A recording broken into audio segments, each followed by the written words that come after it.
The Flow on Talk North alongside Ricky Palermo, online engineer and producer Brandon Morton, and a special thank you to our former college roommate, one of our best friends, DJ Brainpower, Brian Powers. Ricky, it is a Wednesday. It is 9:11 a.m., and we have 6 lines of Big Black in us, and we're feeling all right. That is coffee for those who didn't miss or didn't make our last episode. But yeah, it's a good morning here in Lauderdale, Minnesota. We've got a good show, episode 11 of The Flow. We're going to be talking some wrap-up NBA because that finished. We've got millennial problems to come. We have 2 ladies appearing on the show later on. A former college athlete and then one of our buddies from St. Mary's. Purebred Italian. Got to have the Italian connection in there. We just got to get the ladies in because that's a demographic we've been lacking in. We wouldn't be doing justice to our fans if we didn't have the ladies' perspective every now and then.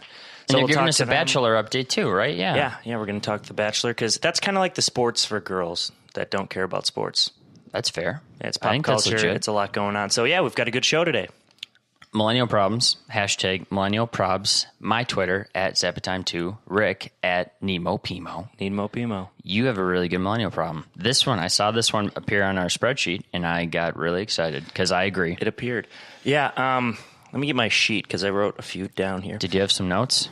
Is your head Well, I just have a bad memory. Oh, okay. Okay, so you go on social media, or you go on any dating app, and you see people say the same things over and over in their bios again. So one of the things that has been irking me, and I don't know what this means. Okay. People say "living my best life" over a caption of a picture. What do you mean? Brandon shaking his head with a smile. He's seen living my best life. So is that a subtle break? I don't even know. No, I just don't understand what that means. Because that's your caption? Is that the best caption you have for this photo? Is it kind of like I'm peeking? No, it's something I would never, ever, ever put on a post of mine. Ever.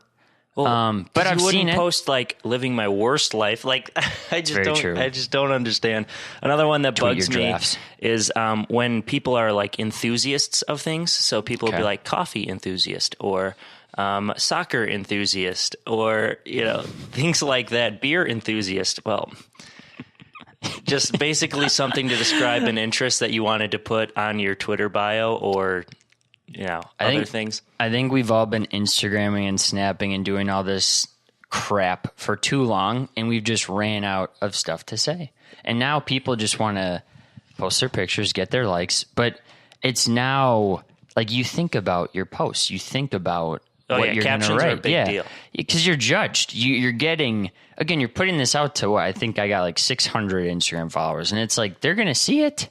So you want to represent yourself accordingly, but I'm not going to say living my best life. Yeah, another one is blessed. Hashtag blessed. Mm-hmm. That's died down a little bit, but about 5-6 months ago, hashtag blessed was everywhere. I think I probably dropped that when I was out of college and I was on my boat and I didn't have a job. And I'm like, well, I'm blessed to at least have a boat and I don't have a job. Hashtag blessed. But I've grown up. I wouldn't do that anymore. Be blessed. Yeah, cliche bios, stay away from them. But at the same time, you can get chirped for serious bios too. So it's really a lose-lose situation. You just don't put anything. Put an earth emoji like Jaylen Brown. That might work. Yeah, I just find it funny that there's so many times you see it just over and over again. So that's why I'm like, wow, this has appeared way too many times on my timeline. No, I agree. And they're so similar. I mean, and it's also, I hate the cliche post. I've been waiting to talk about this. When you see, that girl or that guy that kind of just dates a lot of people, you thought they were in one relationship, and then all of a sudden it's this paragraph with this other person. You're like, I didn't even know that ended. And it's this, you can copy and paste this post from a year ago. You're like, I've seen what they have said. Yeah, I don't know. And it's just man, that's soft. Come on. You got to draw the line between you have to. Your real life and your social media life. All right, what do you got for my lamb props? So I was at Panera yesterday, and... What'd you get? Bagel. Bagel? With cream cheese? Cinnamon raisin. No cream cheese. Straight up. Not allowed? No, not allowed. No, we can't have cream cheese on the Dale plane. Yeah, it's the Molitor. Thank you. Oh, yeah, right. It's the Molitor now. Because Molitor's ripped. He has huge forearms. Yeah. Guy had 3,000 hits, so whatever he's doing, I'm trying to hop on that bandwagon. So, regardless, at Panera, now they put the full court press on you. They have so if you swipe your card on the machine, it says tip What do you want? What do you want to tip? 10%, 15%, 20, or like 30? It's that like white, and it's turntables, like, touchscreen. That's such gangbusters. Like you can't just, and the person's like looking at you, and it's like, I literally got your service for 10 seconds. You just have to grab me a bagel, swipe my card. First of all, I understand, and I think it's a ploy because this minimum wage is all of a sudden like a thing. People were marching about that, I think, the other day. And so like, I'm all about people trying to get their hustle on. But at the same time, I'm just trying to get it. I don't want to feel guilty because if they're looking at me, I'm going to click it. But if they're gone, then I feel like a dick. And I'm just kind of like, nope, cancel. Like, no tip today. And that's like, are they judging me if I don't do it? Yeah, well, I think it depends. Not that I really care, but I do in the moment. It matters where you are. Because like at Panera, I'm not, you're not tipping your Panera server. That's what I'm saying. That's ridiculous. If they have that at the bar, like which they do at, a lot of bars now. Yeah, bar's different. It's different because like you like the wage is different for different workers and stuff. But yeah, I've seen them at multiple places. Don't feel bad. Just hit no. Yeah, just hit no. Sign just your hit name no and hit OK. So that's my problem. Is with again technology. This is just let me be in peace. I just don't need to. I think every place should have Apple Pay. Just. That makes fire that away so quick. Well, yeah, because and the manager's like, whoa, it saves receipts on your phone. So like, it's just so much easier to keep track of your spending that way. And just boom, ka-ching, you get that cool little vibration on your finger when it happens. Oh, you like that, sound. don't you? Yeah. Well, it's cool. It only happens for that app. Yeah, okay. It's once in a while. Millennial Problems, episode 11. Those are good ones. Some real problems. NBA. So we're just going over some takeaways from the East and West. We're big NBA people. We gambled heavily on NBA this year. We watched every team multiple times. NBA a lot better than the NHL this year in terms of excitement and storylines. First point, Wolves break a 14-year drought, which is remarkable. Yeah, Jimmy gets hurt. Playoffs in pretty much our 04 since 04 KG. Yeah. KG, Sam Cassell. Literally, it was almost the KG curse. Once KG left, we never made it. Al Jefferson, good player, didn't get us to the promised land. That's okay. Yeah. Caleb didn't. It was tough for the Wolves this year, though, because Jimmy Butler going down in crunch time. We were the 3 seed. The Wolves were the 3 seed when Jimmy Butler got injured, and they squeaked into the playoffs in the last game of the year. I mean, we did, because we kind of got lightning in the bottle, because San Antonio with Kawhi, he was out. OKC, they couldn't figure out how to play with each other. They were not good and we season. We had the most talent, but so we lose to Houston 5 games. My only take on the Wolves is that will they regret the Jimmy Butler trade in 3 years? And I think there's a case to be made that, God forbid, Cat doesn't stay in 2 years. I believe it's the same year that Jimmy's contract runs up. After next season. Yeah. Both of them are eligible. What if we lose both of them? And then it was all for nothing because we were so close here. Just imagine this. What if we kept Levine? We had Chris Dunn. We have Wiggins. We have Cat. We have Laurie. I mean, wow. And then we have a better pick this year because we weren't as good probably. Yeah, but the Wolves need to win nucleus. Now. You can't rebuild for continuously. You had to make moves at some point, and I think that's why management went out and got Jimmy Butler, because it's like, all right, we have Cat and Wiggins. We need to bring somebody else in to round this up and get us to the playoffs, and that's what they did. Yeah. Did they give up too much for it? Obviously, hindsight's 20/20 with Lauri Markkanen. That was a tough call. And then Patton, he's not going to play in the NBA, right?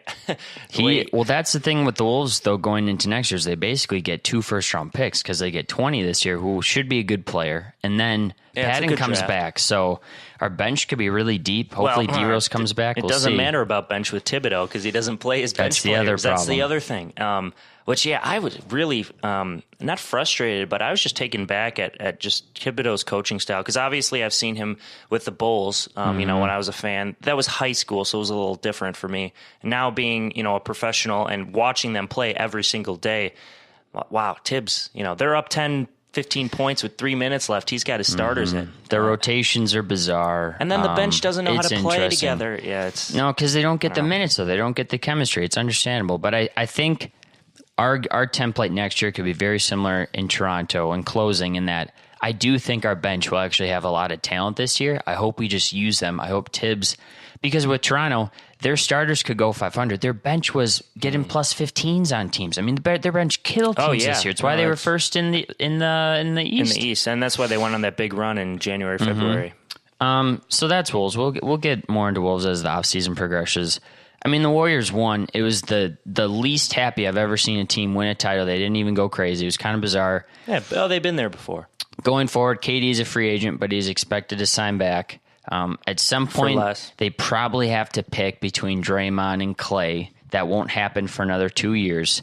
I think they're still the favorites going forward, barring an injury. Well, and barring what LeBron does in free agency. Because he's got a $35 million extension that he's not going to pick up probably with Cleveland. Well, so here's what people forget is the big thing with that is, does he sign and trade or does he just go somewhere else and leave money on the table? And you would think it'd be, if anything, probably a sign and trade. But then that takes a lot of teams out of contention because, one, you have to match contracts, and two, talent. Cleveland isn't going to trade him for pennies on the dollar. Like, no, they need something back. So, yeah, the Warriors are interesting, and what happens there is interesting. The other one I wanted to talk about is Portland gets swept by the Pelicans. That was just such a shock. I mean, I thought Portland was going to go to the finals. Yeah, no, we looked at the bracket last night. Western Conference Finals, not NBA, Western Conference Finals. No, exactly, because at that point, they would play Golden State in round 2, and that's when Steph wasn't back yet. He missed all of round 1. And so at the time, people were thinking, oh, blow up Portland, what a shitty team. Well, they're still saying that now. People are still trying to say trade Dame away. And what they need is Dame was first-team All-NBA. He's an amazing player. Yeah, he had one of his best seasons this Drew Holiday just played phenomenal, intense defense, and Dame just and Anthony did not Davis adjust. Is such a mismatch. You cannot stop him. No one could guard him. And Between Rondo, Nurkic isn't quick enough, Aminu isn't big enough. They couldn't guard him. How good Rondo is in the playoffs. Playoff Rondo is amazing. Yeah. He was a revelation. He's different than regular season Etuan Rondo. Moore made buckets. Nikola made buckets. A lot of former Bulls on that Pelicans team. And they get Boogie back. I mean, that's a really scary team in the West. That's a team that we do not match up well against whatsoever. Well, that team could kick any our team with butts. a big man does not match up well for the Timberwolves. But yes, especially those two. I think Portland, don't trade off. Just get a good. If they're one draft pick away from being, they're fine. It was just a bad series for them. I wouldn't overreact. It's CJ is an amazing shot maker. Dame's great. I mean, they're just really good. Lastly, Utah beat OKC 4-2. Yeah, with Ricky That was Rubio. A shocker. Yeah. That was unbelievable. I mean, OKC in PG3. Yeah, and Steven Adams, Westbrook averaged a triple-double this season. It's unbelievable. Again, for the second straight year. Not going to win MVP. Well, didn't win MVP. No. Sorry about that. What did he finish, like 7th? I think he was 4th or 5th, somewhere around there. Yeah, not even close. No. So, what is criteria for NBA MVP? No, we there don't is know. none. It's just like, this player deserves it. Whatever. That was crazy. It was crazy, and it's ridiculous because now Paul George, you would think he doesn't stay because it was apparent that him and Westbrook did not play well together, especially with Melo too. Melo was the cancer of the team. Yeah, couldn't play defense, and he shot like 38% from 3. You just can't do that. He's not leaving because he's going to get like $28 million this year or something like that. So he's staying put. Yeah, his player option, he's going to pick it up. There's no doubt about it. Donovan Mitchell, insane season for him. Great shot maker, rose to the occasion. Joe Ingles, great role player. Derek Favors, Rudy Gobert. Ricky Rubio was the perfect point guard for that team. They got a good thing going. They're well coached. Well, and here's the thing: the one. So we were going to do the East. We're running long, so we'll do the East next week. We'll just do the West this week. The Wolves, if you look at the roster, I would argue they have more talent than Utah and Boston. But we're missing that intangible, that playing together, that unity, that team defense, the chemistry. And so for us, it's a battle of, can we find that next year? Year 2 of the Jimmy Project with these guys. Can they play better together? Because talent-wise, we're as good as any team in the West besides Golden State. And frankly, Houston, I think we have the guys to beat Houston too. They play a better approach with their 3-point shooting and stuff, but I think our talent holds up against theirs absolutely. Yeah, they're a different animal. Obviously, it'll be an interesting summer for the Wolves this season because they didn't have a full summer of Jimmy Butler to kind of get ready. And you saw at the beginning of the season how long it took to kind of flow and get together with Jimmy Butler and make that chemistry happen. And then